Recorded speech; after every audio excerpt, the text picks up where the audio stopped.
जब लोग Indian philosophy सुनते हैं, ज्यादातर के दिमाग में योगा आता है, मेडिटेशन आता है, या फिर कार्मा का आइडिया। शायद कोई साधु, कोई योगी, कोई शांत सा पहाड़ी दृश्य। लेकिन इंडियन फिलॉसफी इससे कहीं ज्यादा बड़ी और ज्यादा डाइवर्स है। इसमें लॉजिक मास्टर्स भी हैं, हार्डकोर डिबेट्स भी, ऐसे विचारक भी जो गॉड को मानते हैं, और ऐसे भी जो कहते थे कि बस यही जिंदगी असली है, इसके आगे कुछ नहीं। आज इस वीडियो में हम एक सिंपल सी बात समझने की कोशिश करेंगे। इंडियन फिलॉसफी असल में है क्या, और ये आज की दुनिया में क्यों मायने रखती है। दुनिया की कई ट्रेडिशंस में फिलॉसफी एक एकेडमिक चीज होती है, किताबें, लेक्चर्स, थ्योरीज, डिबेट्स। लेकिन भारतीय सोच में इसके लिए जो शब्द है वो है दर्शाना।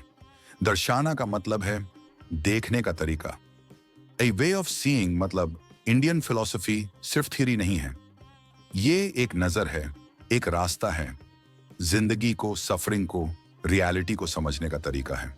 और यही वजह है कि इंडियन फिलॉसफी एक ही बिलीफ सिस्टम नहीं है, ये एक सिविलाइजेशनल कॉन्वर्सेशन है, हजारों साल से चल रही।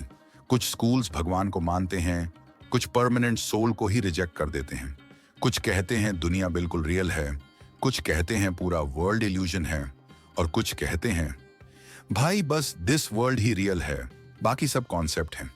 इंडियन फिलॉसफी को समझने का एक पुराना तरीका है, दो शब्दों से, अस्तिका और नास्तिका। इनका मतलब बिलीवर और एथियस्ट नहीं होता। ये शब्द बताते हैं कि कोई स्कूल वेडस की अथॉरिटी को मानता है या नहीं।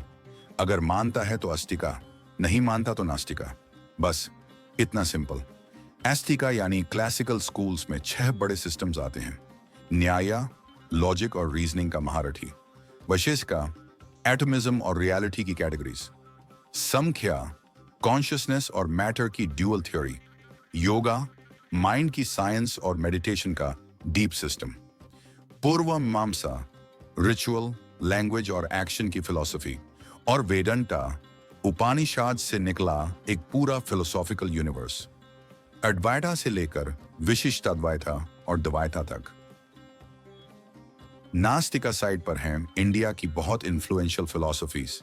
बुद्धिज्म अपनी माइंड एनालिसिस और सफरिंग की अंडरस्टैंडिंग के साथ, जैनिज्म अपने अनोखे कार्मा मॉडल के साथ, अजीविका जो डेस्टिनी और डिटर्मिनिज्म को एक्सट्रीम लेवल तक ले गए, और कारवाका मटेरियलिस्ट जिन्होंने आफ्टर लाइफ, रिचुअल और स्क्रिप्चर सब रिजेक्ट कर दिया।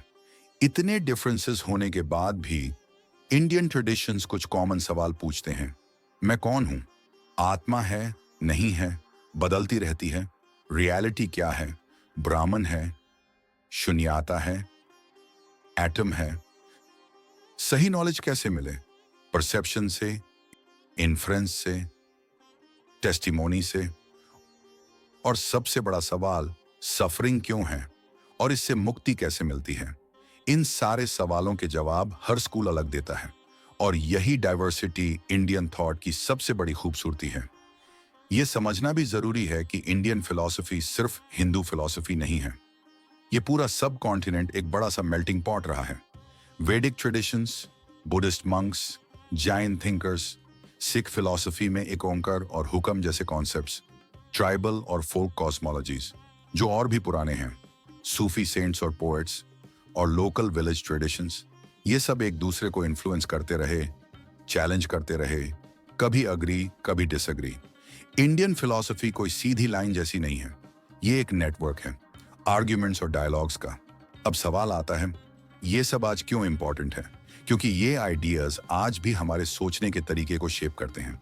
Karma, duty, justice, mindfulness, meditation, non violence के प्रिंसिपल्स, इकोलॉजी और इंटरकनेक्शन के थॉट्स, और यहाँ तक कि आज जब हम साइकोलॉजी, न्यूरोसाइंस या एआई में कॉन्शियसनेस की बात करते हैं, तो इंडियन थिंकर्स के सवाल आज भी रेलेवेंट लगते हैं। इंडियन फिलॉसफी को समझने के लिए 2 नजरें चाहिए। एक ट्रेडिशनल नजर जो स्क्रिप्चर, फेथ और लिव्ड प्रैक्टिस से आती है, और एक मॉडर्न स्कॉलरली नजर जो टेक्स्ट का हिस्ट्री देखती है, कंपैरिजंस करती है और आइडियाज के डेवलपमेंट को समझती है। दोनों साथ हों तो पिक्चर कंप्लीट होती है। ये वीडियो सिर्फ शुरुआत है। अगले एपिसोड्स में हम हर मेजर स्कूल में डीप डाइव करेंगे। न्याय की लॉजिक, समख्या की ड्यूअलिज्म, योगा की साइकोलॉजी, और बुद्धिस्ट, जैन और बाकी नास्तिका ट्रेडिशंस की फिलॉसफी भी। इंडियन फिलॉसफी विशाल है, विविध है, कभी कभी कॉन्ट्रडिक्ट भी करती है, लेकिन यही इसे फैसिनेटिंग बनाता है। हमारे साथ जुड़ने के लिए धन्यवाद। आप अभी देख रहे थे Indic origins, origins philosophy, science, civilisation, एक ऐसा प्लेटफॉर्म जहां हम मिलकर भारत की सभ्यता, दर्शन, विज्ञान और इतिहास को एक नई नजर से समझेंगे। और अगले एपिसोड में हम एक ऐसे विचार में उतरेंगे जिसे लोग सिर्फ एक लाइन समझते हैं, देयर इज वन गॉड, लेकिन असल में एक ओंकार पूरी रियलिटी का बयान है। क्रिएशन, एनर्जी, कॉस्मिक लॉ और ईगो के पिघलने की कहानी। इस सिंपल से चिन्ह के पीछे छुपी है एक पूरी यूनिवर्स की फिलॉसफी।